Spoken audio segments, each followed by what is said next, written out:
নমস্কাৰ অসমৰ কৰ্মচাৰীসকলৰ লগত জড়িত কেইবাটাও গুৰুত্বপূৰ্ণ খবৰ লৈ আজিৰ এই ভিডিঅ'টো আগবঢ়াইছোঁ। প্ৰথম খবৰটো হৈছে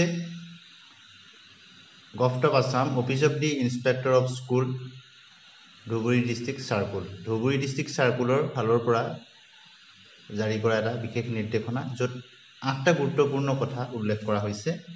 আপোনালোকে নিশ্চয় দেখিছে, ইন্সপেক্টৰ অফ স্কুল ধুবুৰীৰ ফালৰ পৰা দিয়া হৈছে।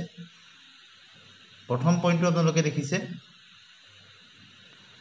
it is hereby directed to all concerned that the following instructions are strictly enforced for the অৰ্থাৎ তলত দিয়া নিৰ্দেশনাসমূহ ষ্ট্ৰিক্টলি মেইনটেইন কৰিবৰ কাৰণে কোৱা হৈছে। 1 নম্বৰ পইণ্টত দিছে যে it is the responsibility of head of the institution and also the class teacher of each class in respect of the government and provincialized and self-based educational institution to ensure all the students of the school and teachers who are not on leave or training or others give attendance through Shiksha Setu portal compulsorily। অৰ্থাৎ শিক্ষা সেতু পৰ্টেলত সকলো student আৰু শিক্ষক শিক্ষয়িত্ৰীয়ে যাতে regularly তেওঁলোকে দিয়ে, যিসকল লিভত বা ট্ৰেইনিঙত আছে তেওঁলোকক বাদ দি সেইটো ক্লাছ টিচাৰজনে দিব লাগিব। ক্লাছৰ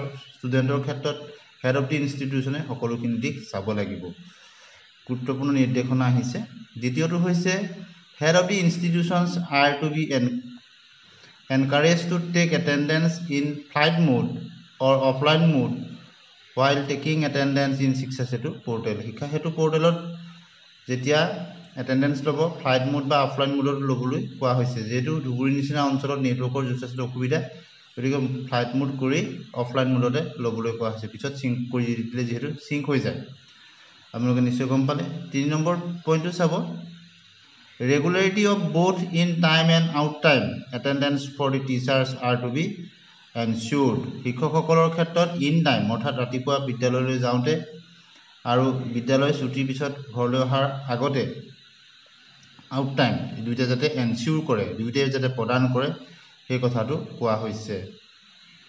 Synchronization of the offline attendance data in Shiksha Setu to be done as early as possible, certainly within the school hours। অৰ্থাৎ যিটো নেটৱৰ্কৰ প্ৰব্লেমৰ কথাটো কোৱা হৈছে, চিংক্ৰনাইজেশ্যনটো যাতে নেটৱৰ্ক পোৱা জেগাত আহি স্কুল আৱাৰৰ ভিতৰতে যাতে কৰা হয়।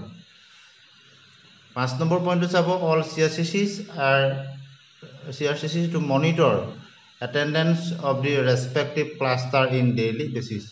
CRCC সকলৰ দায়িত্ব বাহিল, তেওঁলোকে কি কৰিব লাগিব, প্ৰতিদিন হিচাপত নিজৰ নিজৰ ক্লাষ্টাৰ স্কুলৰ ছাত্ৰ ছাত্ৰীয়ে হওক বা শিক্ষকৰ কৰ্মচাৰীসকলৰ এটেণ্ডেঞ্চটো তেওঁলোকে ডেইলি বেচিছত চাব লাগিব আৰু তেওঁলোকে ৰিপৰ্ট কৰিব লাগিব বিভাগীয় কৰ্তৃপক্ষক।